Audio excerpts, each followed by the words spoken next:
Bonjour, je suis Didier Mazier, je vous souhaite la bienvenue, je vous remercie pour votre fidélité à cette chaîne.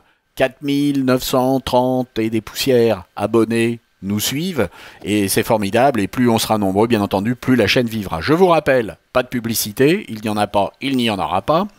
Et d'autre part, bien, je dois gagner ma vie, donc par conséquent, j'enregistre des vidéos qui ne sont pas centrées sur des problèmes techniques comme nous les voyons sur cette chaîne, mais plus sur le marketing et la stratégie au niveau des médias digitaux, en particulier le marketing de contenu. Ces vidéos sont publiées sur LinkedIn Learning. Si vous avez un compte premium LinkedIn, vous pouvez accéder à ces vidéos normalement gratuitement et à tout le contenu de LinkedIn Learning. Donc profitez-en, allez-y. D'autre part, il y a des vidéos qui toujours sont gratuites. Il y a également un abonnement d'essai pour un mois qui est gratuit. Donc si vous êtes étudiant, bah, vous pouvez toujours en bénéficier et ça sera toujours ça de prix. Nous allons donc voir dans Photoshop comment améliorer le ciel sur une photo. Mettons-nous au travail dès à présent.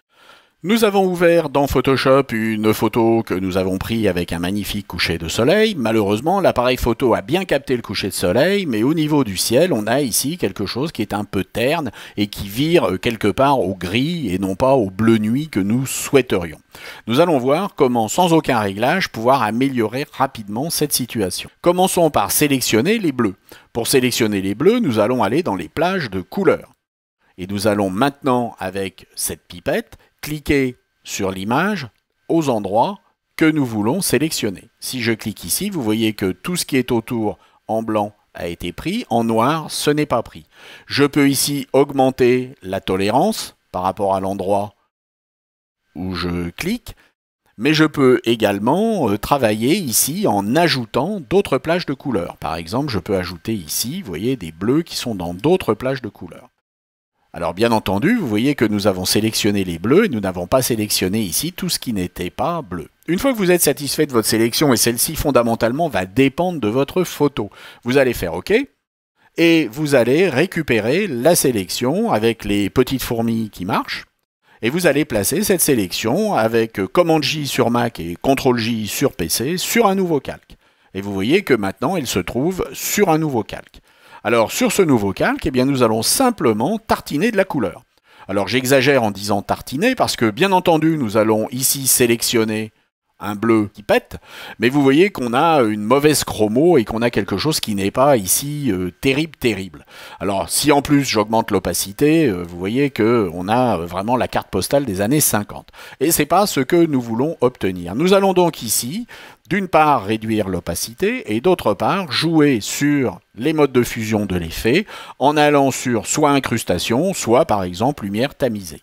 Incrustation fonctionne très bien et vous voyez qu'on a quelque chose qui est beaucoup plus fin.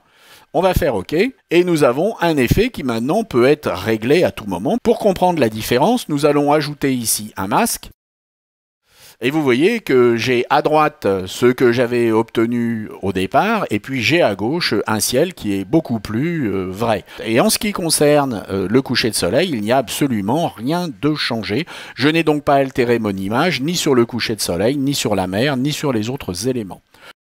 J'ai ici une autre image sur laquelle j'ai appliqué deux incrustations de couleurs. Une incrustation sur le bleu, et vous voyez que le ciel a été légèrement renforcé, et puis une incrustation qui a été appliquée sur la partie des champs, et vous voyez qu'on a enlevé l'effet complètement terne. Nous avons donc des outils qui sont des outils rapides, et c'est particulièrement intéressant lorsque vous avez des photos qui doivent être publiées rapidement et que vous n'avez pas le temps d'aller effectuer des réglages très fins.